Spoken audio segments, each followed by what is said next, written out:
We ready? Okay. So, we're in chapter 8. Так, мы с вами в 8 главе. We have one more hour, and we'll try and skip through this pretty quickly. И у нас 1 час остался, мы довольно быстро проскочим сейчас. If you notice, verse 8 has a comment on wisdom at the beginning. И обратите внимание, chapter 8 verse. Yeah, chapter 8, verse 1. Да, обратите внимание, 8 глава начинается с комментария о мудрости, первый стих. So he's talking about the difficulties with wisdom. It's hard to predict. Он уже говорил о трудностях с мудростью. Мудрость вообще связана с трудностью предсказания чего-либо. However, wickedness is better than foolishness. I mean, wisdom is better than foolishness. Да, но тем не менее, мудрость все равно лучше, чем глупость. And wisdom is better than wickedness. И мудрость лучше, чем нечестие. And because of that, then he goes into this concept of authority in the next half of chapter 8. И в следующей половине 8 главы по этой причине он затрагивает тему власти. And I think that's pretty understandable. We'll just skip through that. И я думаю, что там все очень понятно, да, что в том, что связано с повиновением царю, я думаю, мы пропустим. But notice what he says at the end of chapter 8. Но посмотрите, о чем он говорит в конце 8 главы. I gave my heart to wisdom to know and seek these things. И verse 16, yes? Yes. Тогда решил я познать мудрость и понаблюдать за трудом человека на земле. However, verse 17, I saw these things, but I can't discover all of the work. Но в 17 стихе он говорит, я увидел все дела Божьи и нашел, что человек не может постигнуть дел, которые делаются под солнцем. So wisdom has a lot of advantages, but it doesn't solve all the problems. Мудрость имеет много преимуществ, но не решает все проблемы. So, as he says there in verse 15, he comes to this other conclusion, very similar to before. Как он говорит в 15 стихе, он пришел к тому же заключению, к которому он приходил и ранее. Мы читали об этом несколько раз. So someone read verse 15 for us. Прочтите кто-то, пожалуйста, стих 15. І радість я похваляв, що немає людини під сонцем, немає людини під сонцем добра. Хіба тільки щоб їсти та пити та тішитись, і оце супровадить її в її праці за часу життя її, що під сонцем. Бог дав Богу. So notice there's a lot of benefits to wisdom. Обратите внимание, что есть много преимуществ в мудрости. But wisdom doesn't solve everything. Но мудрость не решает всех проблем. There's the timeliness problem. Time limits. Timeliness, because things don't actually happen as fast as we think they Да, do. есть проблема с временем, потому что вообще вещи в мире происходят не так быстро, как нам хотелось бы.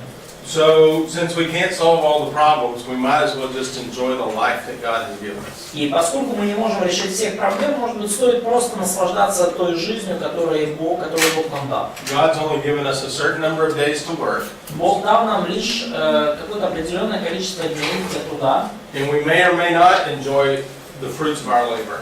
И мы можем наслаждаться плодами нашего труда, а может получиться и наоборот. But we might as well just enjoy it. Но, по крайней мере, все равно всегда есть что-то, чем мы можем наслаждаться. And so wisdom by itself is not going to be able to explain everything. И мудрость сама по себе не в состоянии объяснить все. So now we come here to this nearly the final section. И вот мы сейчас переходим к практически уже финальной, окончательной секции. And so, let's see. So someone read verse 1 there. Кто-то прочтите, пожалуйста, первый стих. 9. 9 глава. На все это я обратил сердце мое, для исследования, что праведные и мудрые деяния их в руке Божией, и что человек ни любви, ни ненависти не знает во всем том, что придумал. So wisdom helps us out a lot, but it doesn't have the ability to predict everything. Мудрость сильно нам помогает, но не может предсказать всего. And so this takes us into the reasoning of verse 2. So I want to read verse 2 there. И вот это приводит нас к размышлениям во 2 стихе. Прочтите его, пожалуйста. Всему и всем одна участь праведнику и нечестивому, доброму и злому, чистому и нечистому, приносящему жертву и не приносящему жертву, как добродетельному, так и грешному, как клянущемуся, так и боящемуся. So that takes him back to mortality. We're all going to die. И это возвращает самому к размышлениям о нашей смертности. Все мы умрем. And so, again, if you get down to read verses 7 through 9, we really come to a similar conclusion. И опять же, если вы прочтете стихи там, с 7 по 9, то мы видим тот же самый вывод из этой ситуации. 7 through 9. Yeah, verses 7 through 9, chapter 9. Прочтите, пожалуйста, 9 глава, 7 по 9. Тож іди їж із радістю хліб свій, та серцем веселим вино своє пий. Коли Бог поподобав собі твої вчинки, нехай кожного часу одежа твоя буде біла, і нехай на твоїй голові не бракує оливи. Заживай життя з жінкою, яку ти кохаєш по всі дні марноти твоєї, що Бог дав для тебе під сонцем на всі дні марноти твоєї. Бо оце твоя доля в житті, та в твоєму труді, що під сонцем ним трудишся ти. So basically he's saying here, you might as well get dressed and look nice. И по сути он здесь говорит, хорошо бы нормально одеться, выглядеть приятно. Wash your face, wash your clothes, Умой лицо, одежду, enjoy your marriage, наслаждайся браком своим. and enjoy your work. И наслаждайся своим трудом. And so this is where he's going with this. Since you can't predict, you might as well just enjoy what you're doing. И вот к какому выводу он приходит, поскольку ничего невозможно предсказать, поэтому надо наслаждаться тем, что делаешь. Now in verses 11 and 12, he's going to name 4 things that are related to work. И в стихах 11 и 12 он показывает 4 вещи, связанные с работой. So he's 4 образа. going to talk about speed, strength, wisdom, and wealth. Он говорит о скорости, о силе, о мудрости и о богатстве. And which one of those is the best? So go ahead and read verses 11 and И 12. что же из этого наилучше? Давайте прочтем с 11 по 12. Возвратился я и видел по солнцу, что не проворным достается успешный бег, не храбрым победа, не мудрым хлеб, и не у разумных богатства, и не искусным благорасположением, на время и случай для всех их. Ибо человек не знает своего времени, как рыба попадается в пагубную сеть, и как птицы запутываются в силках, так сыны человеческие уловляются в бедственное время, когда оно неожиданно находит них. So those are 4 things that a wise person would pursue in his activities. И вот это 4 вещи, к которым мудрый человек будет стремиться в своих действиях. However, in the middle, at the very end of verse 11, there's 2 things that can destroy all those advantages. Но, тем не менее, в конце 11 стиха мы видим 2 вещи, которые все это вышеперечисленное могут уничтожить. And that's time and chance. Это время и случай. Now, when he talks about chance, he's not from a pagan worldview. He's not coming from just fate. И когда он говорит о случае, это не языческая точка зрения, это не просто слепая судьба. He's coming from the idea that we just really don't know what the outcome's going to be. Он говорит лишь о том, что мы просто не знаем, каков же будет результат наших усилий. It could be anything. Это может быть все что угодно. Now, the one that's the most important is wisdom. И одна из важных вещей в этом списке это мудрость. So those 4 things, verse 13, he picks wisdom is the best option. И вот из всего вышеперечисленного в 13 стихе он показывает, что мудрость это наилучший вариант. And then he gives this little parable that we read before. И потом он показывает вот эту маленькую притчу, жизненную историю, подобную тем, которые мы читали ранее. So you have a poor wise man in a city that saves the city. Мы видим бедного мудреца, который спасает город. And so wisdom then seems even better than having a strong military. Поэтому мудрость в этом смысле кажется лучше, чем сильная армия. And so verse 17, Solomon turns from that example to give us a wise principle. И в 17 стихе Соломон приводит нам пример того, как вообще высказываются слова мудрых. So read verse 17 and 18 there. Прочтите, пожалуйста, 17 и 18 стих. Слова мудрых, высказанные спокойно, выслушиваются лучше, нежели крик настырно между духами. Мудрость лучше воинских орудий, на один погрешивший погубит много доброго. And so that's a nice principle for the person that's seeking wisdom. Хороший принцип для человека, который ищет мудрость. The wisdom, of course, is more important. И, конечно же, мудрость, она намного важнее. And now he compares that again to foolishness. И теперь он опять же сравнивает мудрость с глупостью. Now here's a fun one I always like to give to the kids. Read verse 1 of chapter 10. И вот что я, такая веселый стих, который я люблю читать детям. Прочтите 10 главу, 1 стих. Мертвые мухи портят и делают зловонную благовонную мазь виноварника. Что же делает небольшая глупость уважаемого человека с его мудростью и честью? So when you're dealing with kids, you ask them, how much is too much foolishness? Да, и когда вы воспитываете детей, то вы задаете вопрос, сколько глупости нужно, чтобы ее было слишком много. And they just think that wisdom and foolishness, they're kind of in balance. As long as I'm more wise than foolish, it doesn't matter.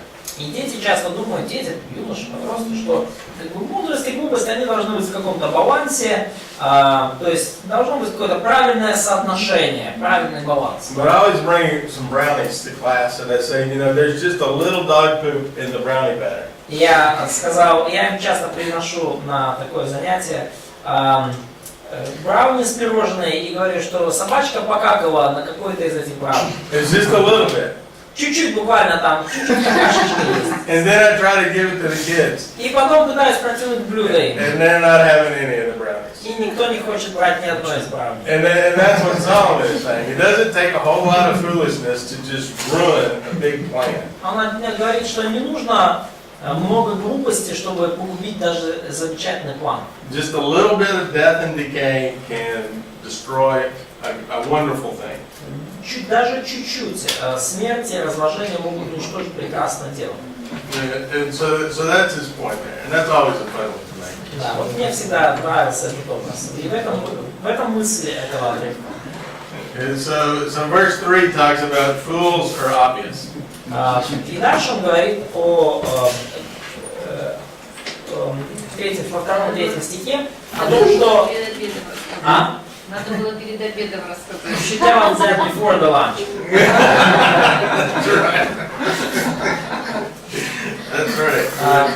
И в третьем стихе, во втором, третьем он показывает, что глупца легко распознать. Now whether they change their attitude toward foolishness, who knows?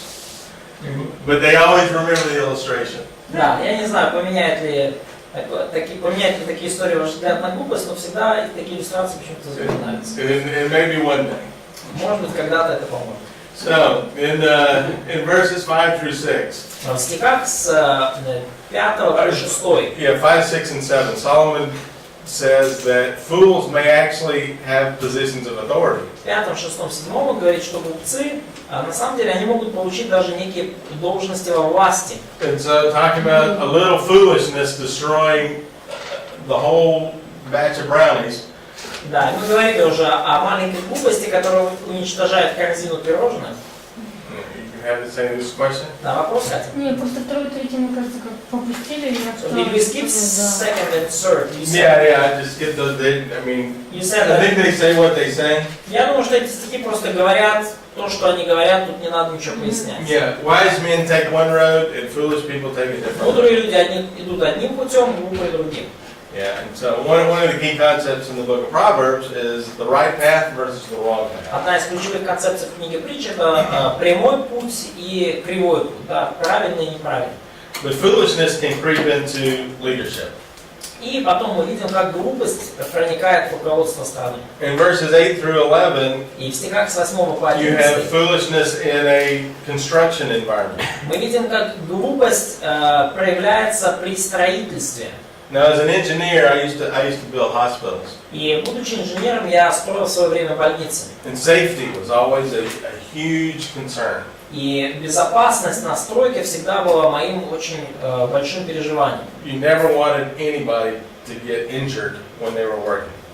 И вы максимально стремились к тому, чтобы никто не получил производственную травму на работе. So these verses are accidents in the workplace. И вот эти стихи описывают разные ситуации, которые могут случиться на рабочем месте строителя. So verse 8, you may dig a hole and then fall into it, and И 8 стих говорит, что вы можете выкопать яму и сами в нее упасть, и все.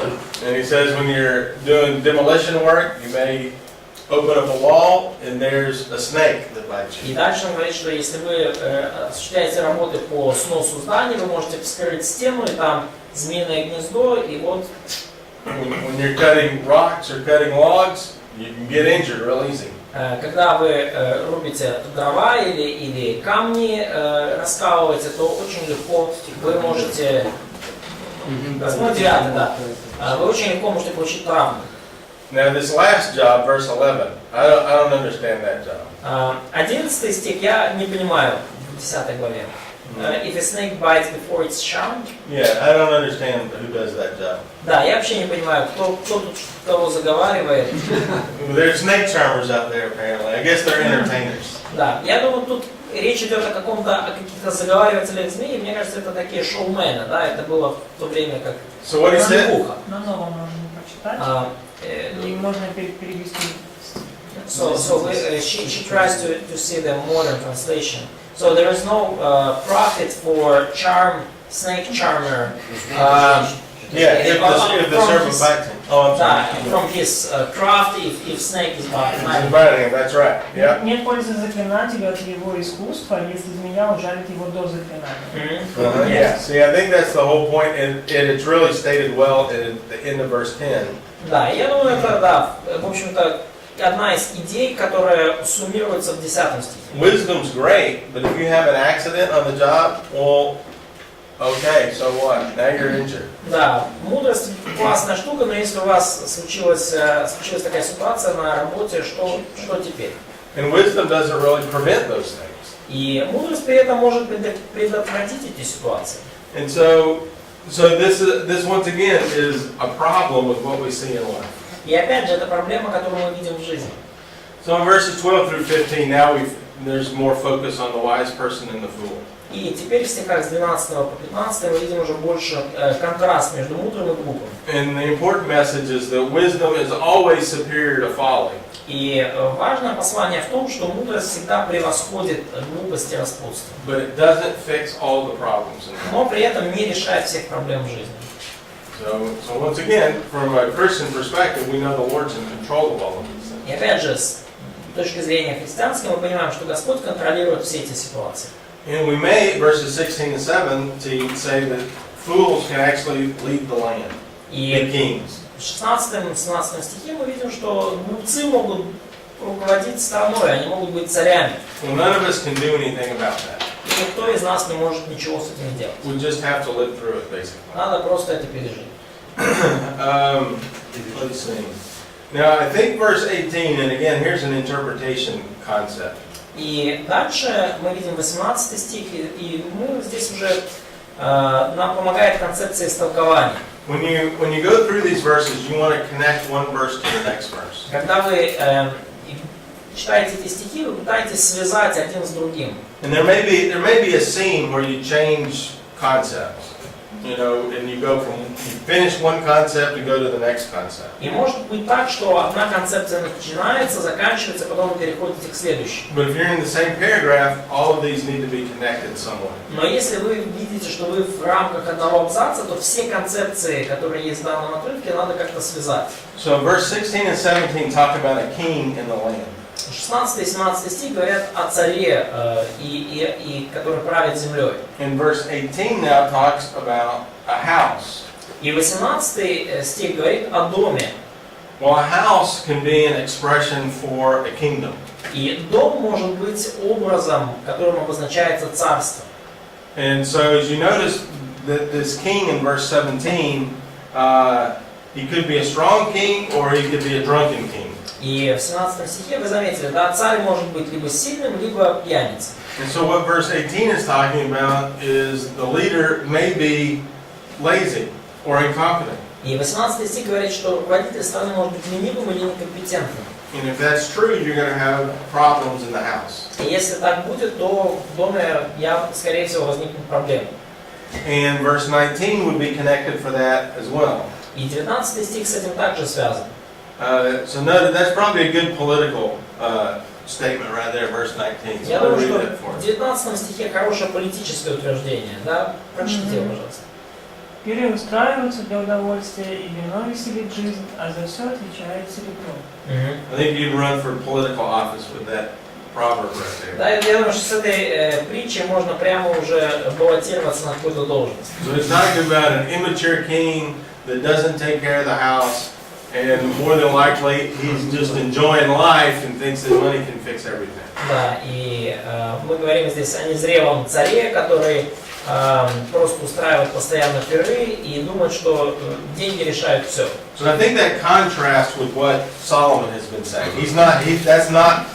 That's not Solomon's recommendation. This is a different concept. Но я думаю, что это контраст с тем, что рекомендует Соломон. Это не мысль Соломона. So now we come to chapter 11 and we get close to the end here. И вот мы уже переходим к 11 главе, и мы уже приближаемся к концу книги. And basically he's saying there's limits to human knowledge. И здесь он говорит о том, что есть пределы человеческому познанию. And because of those limits, we need to manage risk. И по причине этих ограничений познания нам нужно управлять рисками. And so we don't want to let the unpredictable nature of life take over. Мы не хотим, чтобы непредсказуемая природа жизни возобладала над нами. And so, verse 1, notice what he's saying here. Стих 1, посмотрите, что здесь говорится. Отпускай хлеб твой по водам, потому что по прошествии многих дней опять найдешь его. Now I think what he's saying here is you're putting your bread on ships to go and make an investment. Я думаю, о чем он здесь говорит, это что вы погружаете свой хлеб там, на корабли, то есть вы делаете какие-то инвестиции в международную экономику. And for example, when Solomon had a shipping fleet, То есть у Соломона самого был корабль, да, у него был флот. they went out on the seas and they came back 3 years later. Они отправлялись в моря, и они возвращались 3 года спустя. So to make a lot of money, it takes a long time to wait till it comes back.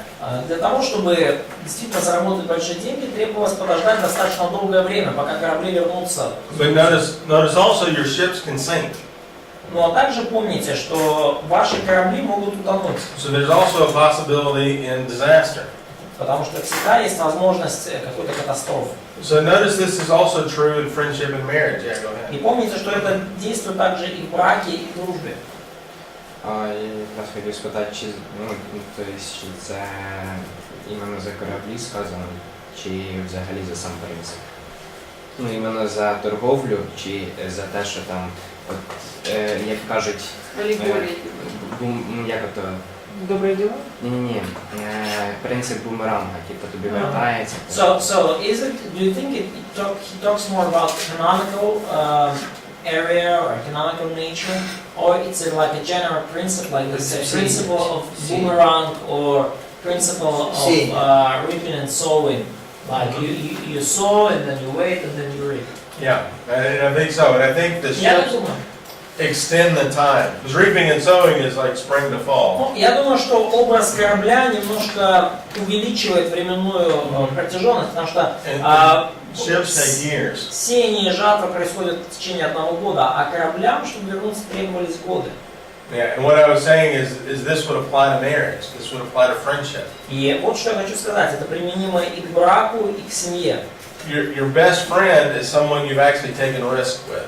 И в дружбе. Ваши лучшие друзья — это те, с кем вы вместе рисковали. In other words, he's offended you, and you've confronted him about being offended. Sometimes you may have gotten into a fist fight. Да, то есть, when it's fixed, you're the best friends.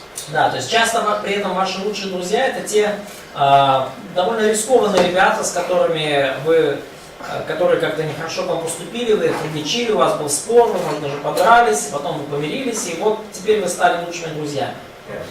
Risk is required for any profit. Но риск необходим для любого рода прибыли в любом начинании. But the other side of that in verse 2, notice what he says. He says you want to divide everything up into 7 or 8. Но другая сторона медали — это 2 стих, что все нужно делить на 7 и на 8. In English we would say don't put all your eggs in one basket. Do you have the same place? Да. Ну, как мы говорим в русском и английском, да, не кладите все яйца в одну корзину. So what I think what he's saying in verse 2 is don't put all your money on one ship. Иными словами, что он говорит, не складывайте все ваши деньги на один корабль. Now, I think this applies to investments and not to marriage. Я думаю, что это, опять же, применимо больше к инвестициям, не к браку. Just joking. Я просто шучу. So anyway, well, actually, I'm not joking. I don't think it applies to marriage. Да, я серьезно, я не шучу, я не думаю, что это применимо к браку. But notice what he says in verse 3. There is a predictable nature, but it's not too predictable. Да, и обратите внимание на 3 стих, о чем он говорит, что есть определенная предсказуемость в природе, но далеко не все так предсказуемо. So he says, when the clouds are full, we know it's going to rain. Потому что он говорит, когда облака полны, то мы знаем, что будет дождь. But when a tree falls, you don't know if it's going this way or that way. Но когда дерево падает, вы не знаете, куда оно пойдет, в эту сторону или в эту. So be careful where you park your car. Поэтому будьте осторожны, где вы паркуете машину. But once the tree hits the ground, the tree is never going to move. Инстаграм? Yeah, once the tree's on the ground, gravity keeps it there. Да. Но когда дерево уже на земле, то уже никуда оно не денется. Сила притяжения будет держать это дерево в том положении. So it's predictable in the sense that when the clouds are full, it's going to rain, and when the tree hits the ground, it's going to stay there. Да, оно останется, куда упадет, и в этом смысле есть какая-то предсказуемость. But it's not predictable because we don't know which way the tree's going to fall. Да, но оно не настолько, тем не менее, все предсказуемо, потому что мы не знаем, в какую сторону пойдет дерево. So what he says in verse 4, if you wait for all the right answers and you don't ever sow your seed, well, you're not ever going to get a harvest. И что здесь говорится, если вы ждете всех правильных ответов и никогда не приступаете к делу, не приступаете к сеянию, никогда не пожнете ничего. So in other words, wisdom has, again, a perfect balance to it. Поэтому в мудрости есть совершенный баланс. And there's a lot of people out there that wait for the absolute perfect timing before they do anything. И есть много людей, которые ждут перед тем, как что-то сделать, некого совершенно прекрасно подходящего времени. And guess what? They never do anything. И что получается? Они ничего не делают. So that's what he's saying. Everything can't be perfect before you do things. Поэтому о чем он говорит, что ничто не может быть совершенным. Не может быть совершенной обстановки для того, чтобы вам начать что-то делать. And notice the example in verse 5, which is pretty interesting. И обратите внимание, например, в 5 стихе очень интересно. Is you know which direction the wind blows, and you know you're going to have a baby with your wife. И when you're going to have a baby. Yeah, you know their baby's going to be born, but how it happens, you don't know those details. Подобно тому, как ты не знаешь, куда и откуда дует ветер, подобно тому, как беременная не знает, как там формируется ребенок в очке. You know, it's predictable about having babies. It's not predictable about all the details of how that baby's made. Да, то есть, когда вы беременеете, то уже есть какая-то предсказуемость, когда ребенок появится, но что там происходит внутри, вы не можете предсказать. So verse 6 he says, go and do it, and then you'll find out later on what happened. И поэтому 6 стих говорит, иди и делай то, что надо, и потом позже поймешь, что получилось. So now we come to this final section here. И вот мы переходим к последней секции. And we have an interesting little structure to this. И здесь довольно интересная такая маленькая структура. So in chapter 11, verse 7. В 11 главе, 7 стихе We have an introduction. мы видим вступление. So the light's pleasant and it's good to see what's going on in life. Свет сладок, и вообще здорово видеть все, что происходит в жизни.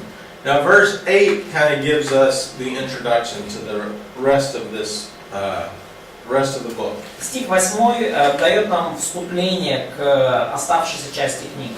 So we have in verse 8 at the beginning and at the end a time phrase. В 8 стихе, в начале и в конце мы видим вот этот временной маркер. If a man lives many years, and the days of darkness will be many. Временные рамки. Да? Если человек проживет много лет, то пусть веселится и пусть помнит о днях темных. Now in the middle of that verse he says, let him rejoice and let him remember. Да, то есть и между вот этими многими летами и днями темными сказано, что пусть он веселится и пусть помнит.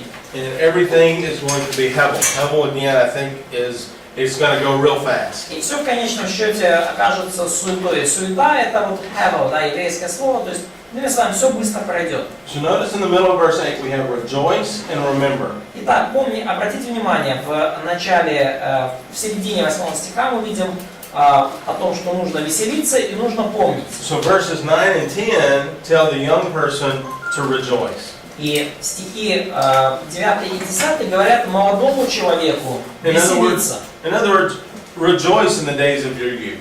Your youth is going to go away. Иными словами, радуйся дням твоей юности, потому что она пройдет. And then chapter 12 verse 1, it begins with remember. А уже с 12 главы, с 1 стиха, уже помни. So in old age, because this is going to turn very quickly to old age. Уже в более старшем возрасте, а оно довольно быстро придет к этому старшему возрасту. Is remember your Creator in your youth, because you're going to get old real quick. Да, помни Создателя твоего дни юности твоей, потому что станешь старым довольно быстро. So this is how Solomon finishes things up. Вот как Соломон все заканчивает. Rejoice in those days that you can do things. Радуйся в те дни, когда ты можешь что-то делать. And remember that it's all going to go away. И помни, что все оно пройдет.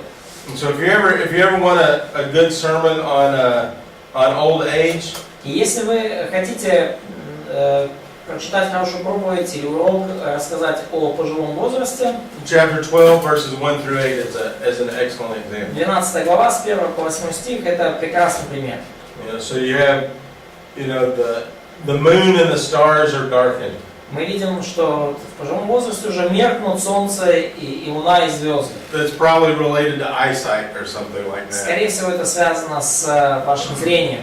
And you have the watchman of the house trembles, and mighty men stoop. И стерегущие дом задрожат, и мужи силы согнутся.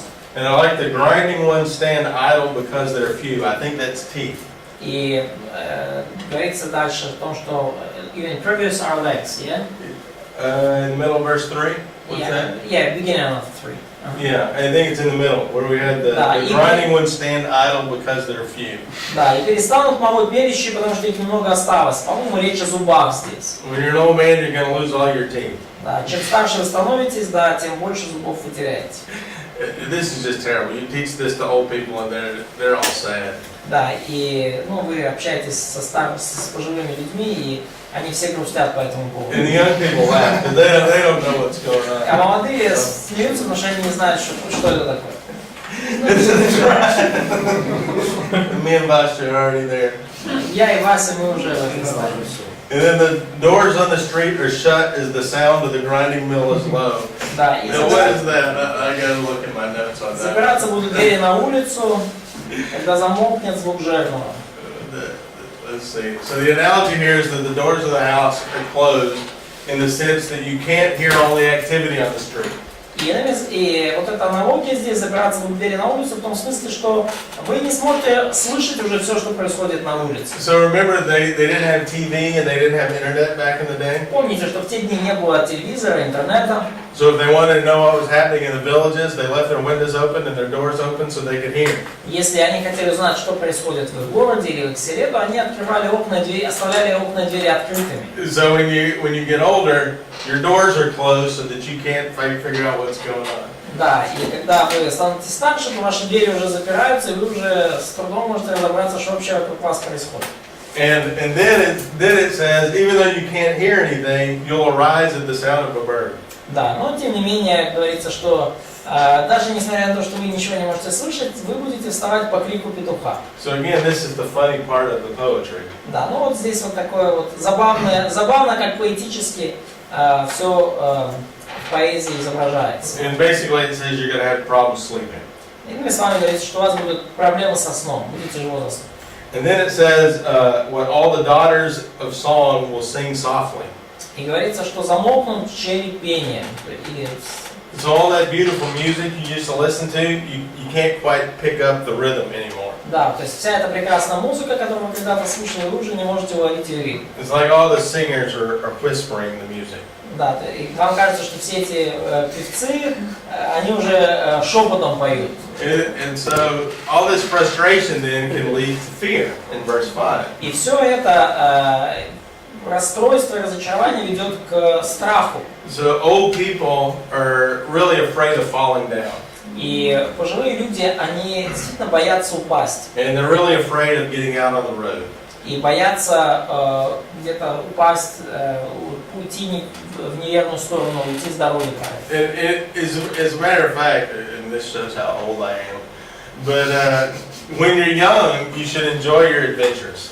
Да, но это вот, да, я просто как говорю уже как человек старшего возраста, чем моложе вы, тем больше наслаждаетесь приключениями и путешествиями. Because, as I mentioned, I visited 17 countries. Как я уже упоминал, я посетил 17 или 18 стран. And my wife came to Germany with me, and we lived in Germany for 2.5 years. И моя жена поехала со мной в Германию, мы жили 2,5 года в Германии. And I was talking to her about coming over here with me next time I come over. И я уже, кстати, говорил с ней по поводу того, чтобы она в следующий раз в Украину вместе со мной And приехала. both of us were talking about the details, like, you know, it's so hard to travel now that we're so old. И оба мы говорили о деталях, и мы говорили, ой, теперь так стало трудно путешествовать, когда мы стали старше. And we were saying, you know, 30 years ago we traveled everywhere. И мы говорили, что 30 лет назад мы путешествовали везде, где только можно. And so that's what he's saying.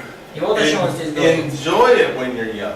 Да. Just enjoy it. Наслаждайтесь этим, когда вы молоды. Просто радуйтесь этим. Because there'll be a day when it doesn't work anymore. Поскольку придет тот день, когда оно уже не будет так хорошо работать. So, and then we have this grasshopper guy. What is this? In verse 5, the grasshopper drags himself along. В 5 стихе мы читаем про кузнечика, который тяжелеет. And so I think this is a really hard metaphor to translate. So here's the go at it.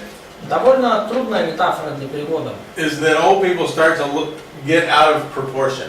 Как мне кажется, речь о том, что пожилые люди начинают терять физические свои формы, правильные пропорции. Their belly gets really fat and their legs get really skinny. То есть живот становится большим, а ноги наоборот становятся тонкими. Кузнечик тяжелее. And their caperberry doesn't work anymore. Whatever you call the next word, their caperberry is ineffective. Да, и каперсы уже не так помогают. Да, как вы Вовьенка кобылка. Кузнечик, если кузнечик? Да. What? Кузнечик кобылка, да. Is that a caperberry comment? Yeah, I can understand. Yeah. Like it feels doesn't work well, yeah? Yeah, exactly. So what was his comment? Yeah, he just said the Ukrainian word for grasshopper. Oh, grasshopper, yeah, right. Да. So it may be a locust or some, one of those cricket, whatever kind of bug it is. Да, ну каперс, типа, как бы ваши таблетки уже не помогают вам. But their legs are really skinny. Да, но у кузнечиков ноги очень тонкие. Таблетки это сушеные почки растений, да? Каперсы. Да, что у вас там, да? Сушеные почки растений. Каперсы. Да. Ты будешь ползти как кузнечик и утратишь аппетит к жизни. So, это что? Это истолкование. Это вот про меня. Попытка перевести. And so Yeah, it sounds like. Так, что? Подождите, Гогиенко, что еще? Загине бажання. Yeah, in Ukrainian translation, it's like your desire will. yeah, exactly. Exactly. Да. And so then in verse 6 we have these, I think these are terms for, the silver cord is probably your spine, you may be paralyzed. The pitcher is shattered, the wheel is crushed, so you may take damage in life. Да, и 6 стих говорит о том, о серебряной цепочке, которая может порваться, золотая цепочка, кувшиновый источник. Но, возможно, здесь речь о проблемах со спиной, с позвоночником, ну и вообще о том, что вы уже в более пожилом возрасте, легче с вами случаются разные травмы, неприятности. Yeah, many people you'll lose the use of an arm or a leg or an eye or whatever it may be. Многие люди в пожилом возрасте, они уже, ухудшается там зрение, невозможно так хорошо руки, ноги использовать, глаза.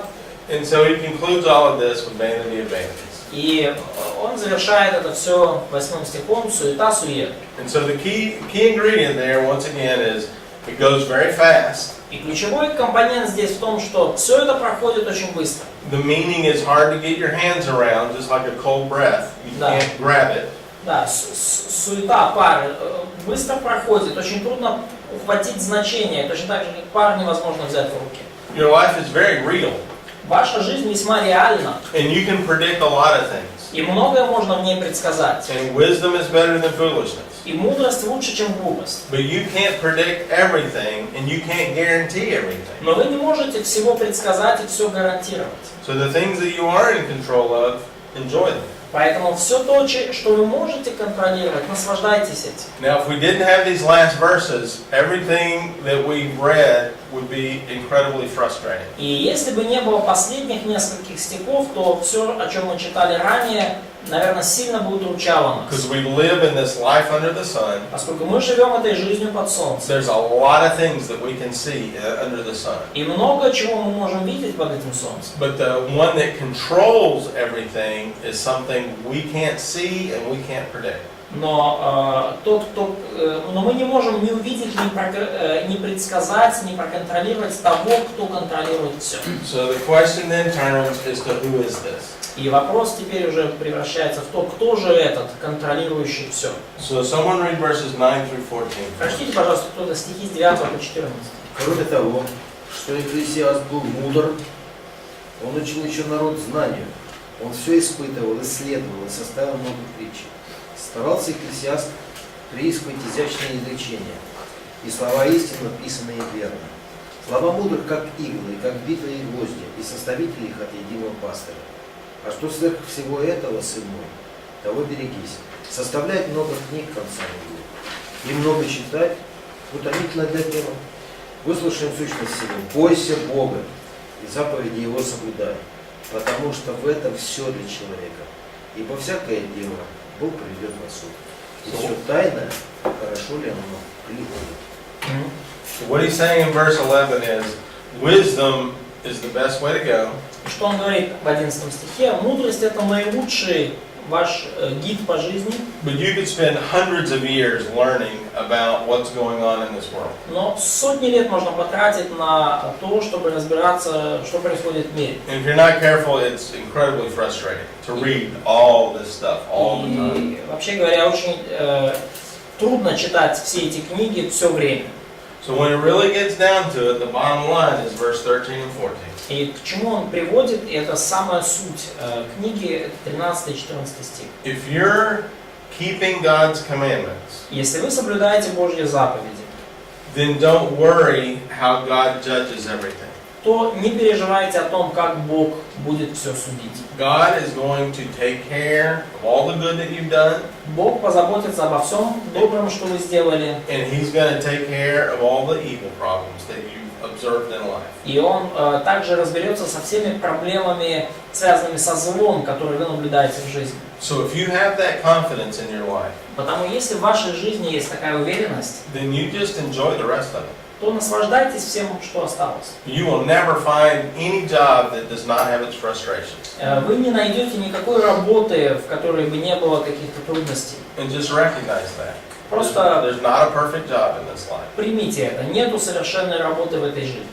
But God has set up a system that He's taking care of everything and you just enjoy it. Но Бог так все установил в этом мире, что Он контролирует все. И поэтому наслаждайтесь. So I think when verses 13 and 14 are included in this book, this is a very positive book. Поэтому я думаю, что поскольку стихи 13 и 14 включены в книгу, то это делает книгу очень позитивной. And it should encourage you just to go out and just do for the Lord. И эти стихи ободряют вас к тому, чтобы вы шли и делали что-то для Господа.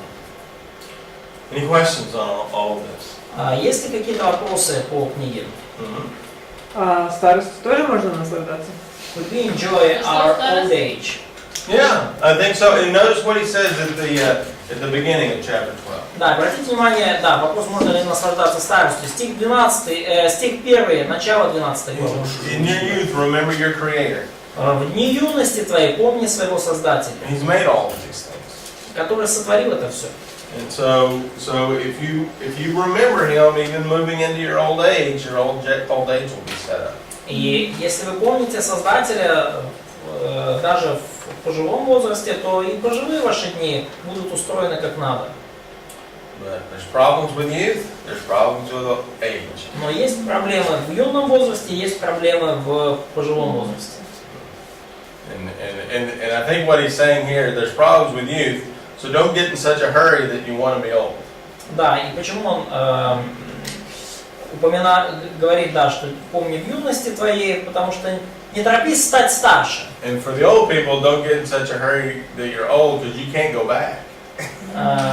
Old people, Yeah, and old people, don't get so frustrated because you can't go back. Да, и пожилым людям послание, что ну, не скатывайтесь в ностальгию, не смотрите в прошлое, потому что вы не можете туда вернуться. And that's why I think verse 1 is important, because you need to think about old age when you're young.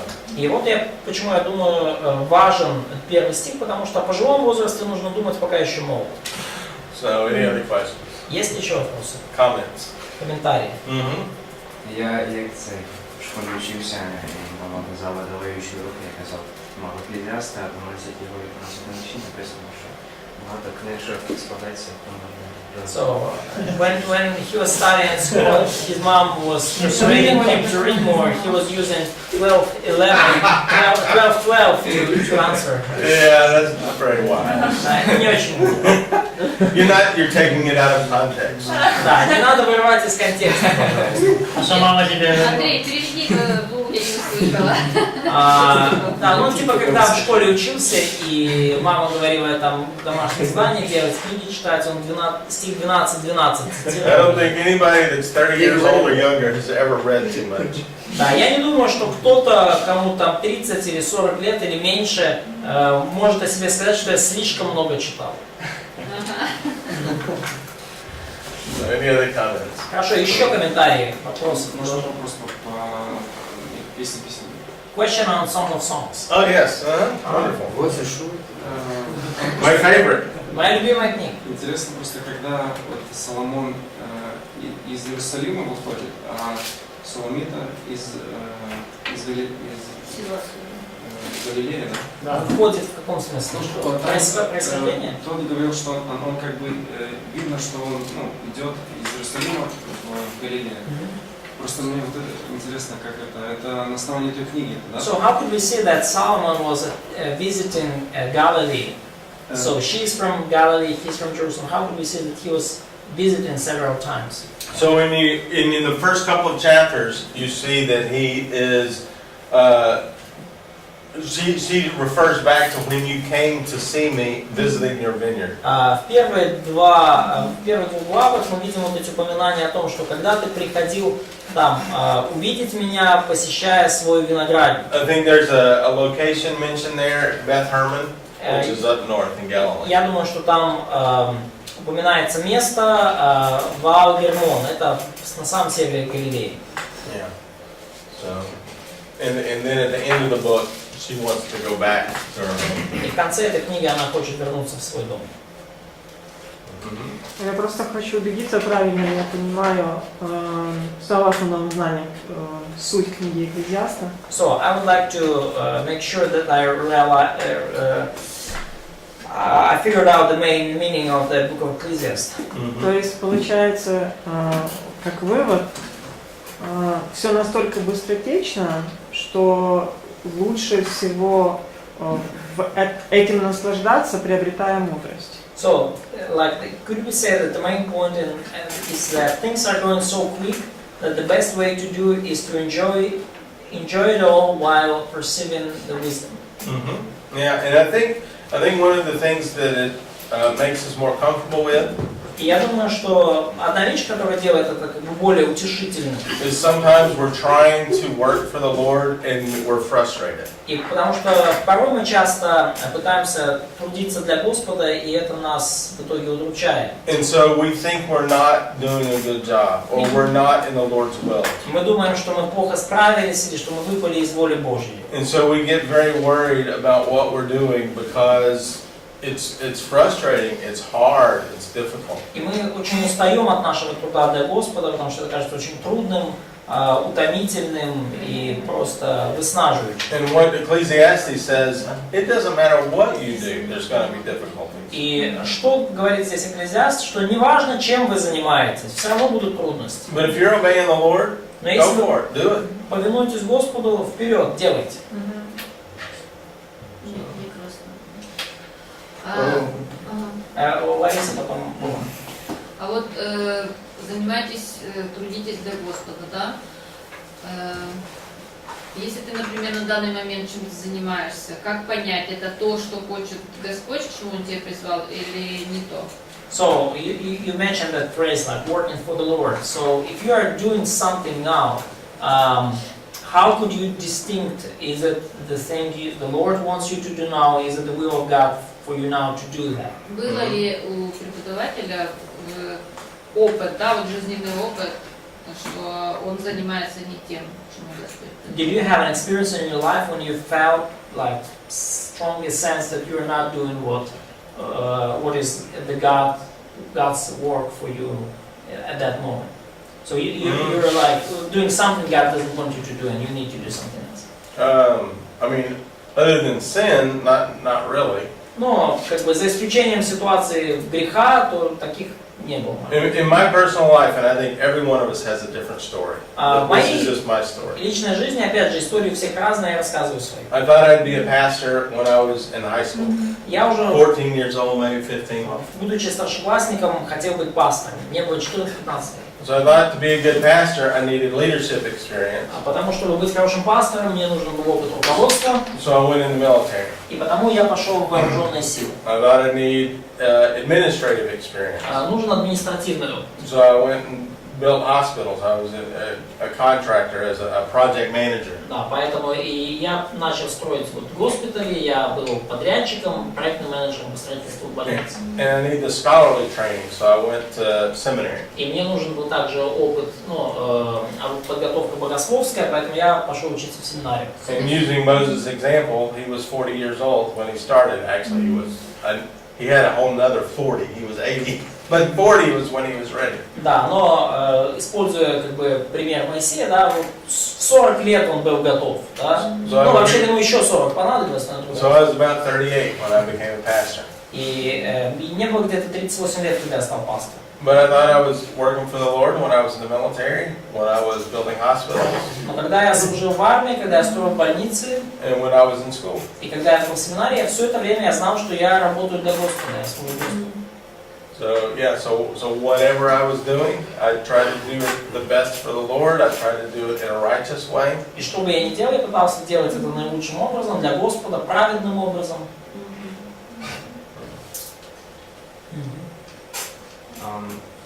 Я хотів спитати по поводу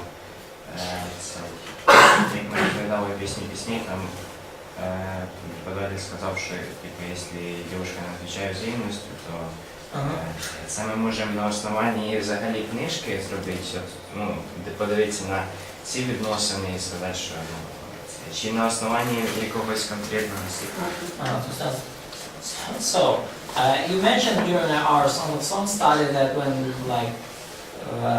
young lady is not receptive to young man advances, it's like not worthy to continue if she's not interested. So, do we make that conclusion only on the basis of like their story and this like very book, or we have more like clear like doctrinal verse on that point? Well, I don't think I think the concept is you don't want to be in a long-term relationship with someone that's not interested in you. Ну, концепция в том, что вы не хотите быть в долгосрочных отношениях с кем-то, кому вы не интересны. And I think you can figure that out over time. Я думаю, что со временем можно разобраться, интересно вы или нет. I mean, again, everybody's story is different. Опять же, у всех истории разные. But I met my wife, and 2 weeks later, I told her we were getting married. Но я встретил свою жену, через 2 недели я сказал, что мы поженимся. And so she was like, "Okay." Я сказал, окей. But I've heard some people that spent a year pursuing a woman before she finally changed her mind and said, "Yeah, I really like you with all this persistence. That's what I want." Да, но я слышал историю про то, как люди там год там добивались внимания там какой-то девушки, и в конце, где-то через год она поменяла свою точку зрения и сказала, ну, да, мне нравится твоя настойчивость, вот именно этого я и ждал. So, it's different, you have to make the decision on your own. Надо самому принимать решение.